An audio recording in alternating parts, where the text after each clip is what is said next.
America అధ్యక్షుడు Donald Trump ఈ విధంగా హెచ్1బి వీసాదారులపై బాంబు పేల్చడానికి సంబంధించిన జనేత్ రెడ్డి అమెరికా ఇమిగ్రేషన్ నిపుణురాలు ఈ విషయం గురించి చర్చించడానికి అందుబాటులో ఉన్నారు.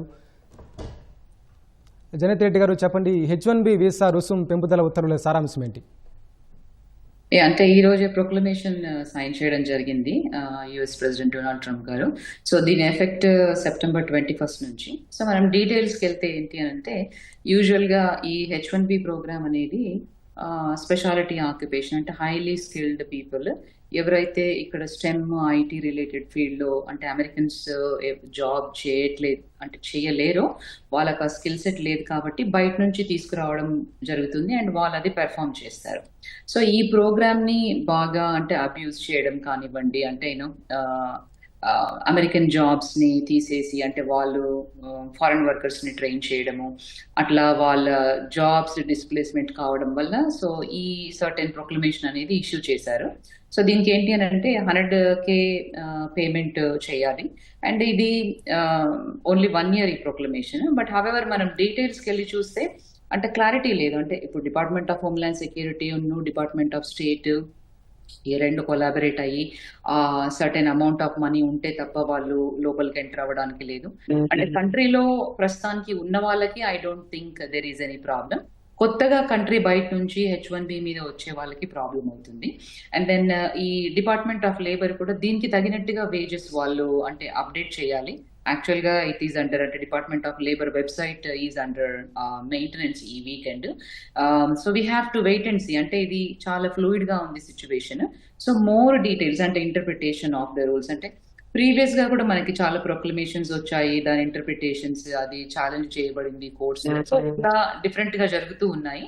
So we have to wait and see and very fluid situation and it just happened over the అంటే ఫ్రైడే వీకెండ్ టైం ఫ్రేమ్ లో అవ్వడం అండ్ దెన్ దీని ఎఫెక్ట్ కూడా సండే నుంచి ఎఫెక్ట్ అవుతుంది. కాబట్టి ఎవరైతే అవుట్ సైడ్ ద కంట్రీ ఉన్నారో, ఎవరైతే H1Bలో ఉండి ఇప్పుడు కంట్రీ లోపలికి వచ్చే వాళ్ళకి కొంత ఎంట్రీలో ప్రాబ్లం అయ్యే ఛాన్సెస్ ఉంటాయి. సో వాళ్ళు కేర్ఫుల్ గా ఉండాలి.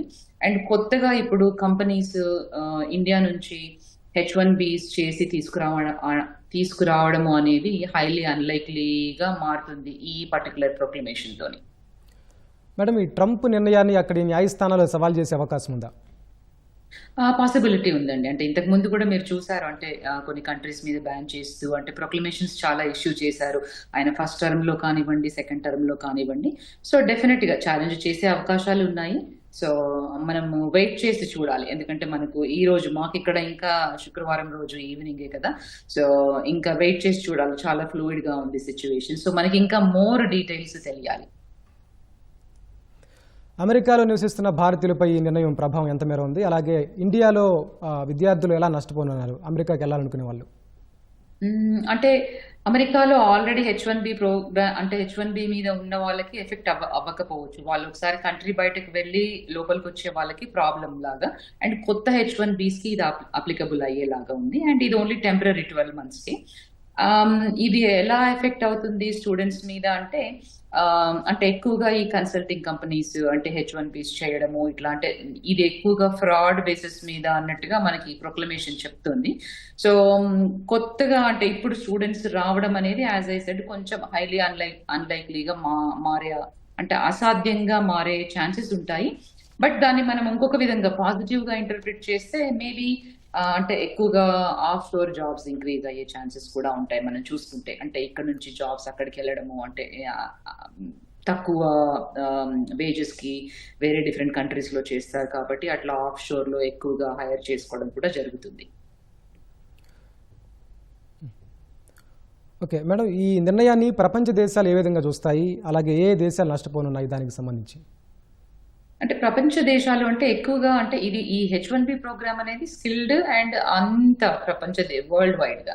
బట్ ఎక్కువగా మనకి అంటే ఇండియా, చైనా అంటే ఎక్కువ టెక్నాలజీ అంటే స్టెమ్ కోర్సెస్ లో ఉండే స్టూడెంట్స్ ఏ కంట్రీలో ఎక్కువగా ఉన్నారో వాళ్ళు ఎక్కువగా యూజ్ చేయడం జరుగుతుంది ఈ పర్టికులర్ ప్రోగ్రామ్ ని. సో డెఫినెట్ గా మనకి అంటే చూస్తే ఇండియా నుంచి ఎక్కువగా ఎక్కువ మంది రావడం అంటే ఎక్కువ శాతం పర్సంటేజ్ ఆఫ్ పీపుల్ ఎక్కువగా రావడం కాబట్టి ఇప్పుడు మనకి రీసెంట్ స్టాటిస్టిక్ చూస్తే కూడా ఎక్కువగా ఇండియా అండ్ చైనా ఎక్కువగా ఉన్నారు ఈ H1B ప్రోగ్రామ్ లో. సో డెఫినెట్ గా ఎఫెక్ట్ అయ్యే అవకాశం ఉంది. బట్ ఇన్సైడ్ ద కంట్రీ ఎవరైతే ఆల్రెడీ H1B ప్రోగ్రామ్ లో ఉన్నారో ఐ డోంట్ థింక్ వాళ్ళకి ఎక్కువగా ప్రాబ్లం ఉండకపోవచ్చు. బట్ కొత్తగా అంటే దీన్ని బట్టి చూస్తే ఏంటి అంటే అంటే కొత్తగా బయట నుంచి ఈ స్కిల్డ్ వర్కర్స్ ని తీసుకురావడం అనేది కొద్దిగా డిస్కరేజ్ చేయడం లాగా ఉంది. ఈ ప్రొక్లమేషన్ ద్వారా ఎక్కువగా డిస్కరేజ్ చేయడము అంటే ఇన్సైడ్ ద పాలసీస్ లో కూడా ఈ ప్రొక్లమేషన్ కంటే ముందు కూడా మనం చూసుకుంటే అంటే FDNS సైట్ విజిటేషన్స్ అని జరుగుతాయి. అంటే క్లయింట్ దగ్గరికి వెళ్ళేసి అంటే నిజంగానే వాళ్ళు ఆ పర్టికులర్ ప్లేస్ లో వర్క్ చేస్తున్నారా లేదా, వాళ్ళు ఎలా అంటే వాళ్ళ ఎంప్లాయర్స్ ఎలా పే చేస్తున్నారు ఏంటి అనేది, అంటే ఎలాంటి లైక్ అంటే ఒక జాబ్ అప్లై చేసినప్పుడు ఒక సర్టెన్ రిక్వైర్మెంట్ ఉంటుంది దానికి, అంటే ఎన్ని ఇయర్స్ ఆఫ్ ఎక్స్పీరియన్స్, ఎలాంటి డిగ్రీ ఉండాలి అనేది. సో ఇప్పుడు అవన్నీ వాళ్ళు క్లయింట్ దగ్గరికి వెళ్ళి ఎక్కువగా వెరిఫై చేస్తున్నారు అనమాట. FDNS ఆ ఫ్రాడ్ డిటెక్షన్ సెక్షన్ వాళ్ళు, ఆ పర్టికులర్ డిపార్ట్మెంట్ వాళ్ళు. సో దీని ద్వారా ఏంటి అంటే ఎక్కువగా ఫ్రాడ్ జరుగుతుంది ఈ ప్రోగ్రామ్ లో అనేది వాళ్ళు తెలుసుకున్నారు. కాబట్టి ఈ ప్రొక్లమేషన్ ద్వారా అంటే ఇట్లా 100K పే చేయడము, తర్వాత on top of that wages పే చేయడం అనేది ఇట్లా స్మాల్ కంపెనీస్ ని they are kind of shine అంటే బర్డెన్ సమ్ అవుతుంది కదా వాళ్ళు చిన్న కంపెనీస్ కి. సో ఎక్కువగా వాళ్ళు తీసుకురాకపోవడము అంత చేసి, so it's kind of discouragement అనమాట. So not to hire foreign talent.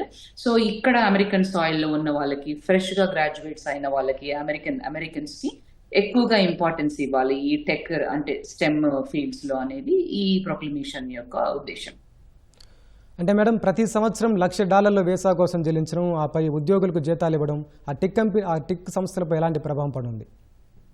Definite గా అంటే హైలీ అన్లైక్లీ అని చెప్పుకోవచ్చు. అంటే అన్లెస్ అండ్ అంటిల్ ఆ పర్టికులర్ రిసోర్స్ అంత కాంట్రిబ్యూట్ చేయగలిగి అంటే ఆ స్పెసిఫిక్ స్కిల్ సెట్ ఉంది అంటేనే దే విల్ హైర్. అంటే ఎవరిని పడితే వాళ్ళని హైర్ చేసి ఇంతకు ముందు లాగా తీసుకురావడము జరగదు ఇంకా ముందు, యాజ్ లాంగ్ యాజ్ ఈ ప్రొక్లమేషన్ ఇన్ ప్లేస్ లో ఉంటే.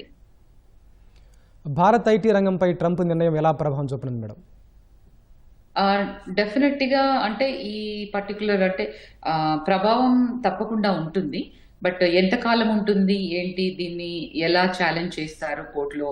సో ఇప్పటికే ఆల్రెడీ చూస్తూ ఉన్నాం అంటే మార్కెట్ కండిషన్స్ బాగోలేవు ఎక్కువగా. అంటే ఇప్పుడు ఎక్స్టెన్షన్స్ కి వాళ్ళకి వెళ్ళినప్పుడు కూడా అప్రూవ్ అవుతున్నాయి. బట్ FDNS సైట్ విజిటేషన్స్ లో అవి రివోక్ అవ్వడము, notice of intent to revokes issue చేయడము, అండ్ క్లయింట్ రిక్వైర్మెంట్స్ ఒకటైతే కంపెనీస్ డిఫరెంట్ గా ఫైల్ చేస్తే ఆ డిస్క్రిపెన్సీని వాళ్ళు చూపించి. సో దీనంతా ఏంటి అని అంటే డెఫినెట్ గా ప్రభావం ఉంటుంది. బట్ దాన్ని పాజిటివ్ గా ఇంటర్ప్రిట్ చేయొచ్చు మనం. అంటే మేబీ అంటే ఈ ఇండియాలోనే ఉండి అక్కడే జాబ్ చేసి ఈ జాబ్స్ అంటే వీళ్ళ ఆఫ్ షోర్ జాబ్స్ ఎక్కువగా అయినప్పుడు సో ఇండియన్ టాలెంట్ ని అక్కడ లోకల్ గా హైర్ చేసుకోవడం జరుగుతుంది. మేడం, ఇప్పటికే సుంకాలతో ఇబ్బంది పెడుతున్న ట్రంప్ మళ్ళీ మొన్న నరేంద్ర మోడీకి బర్త్డే విషెస్ చెప్పి ఇండియా బెస్ట్ ఫ్రెండ్ అని చెప్పారు. మళ్ళీ ఇప్పుడు H1B వీసా దరఖాస్తుదారులపై బాంబు వేల్చండి. ఈ మొత్తం యొక్క దాన్ని ఏ విధంగా అర్థం చేసుకోవచ్చు?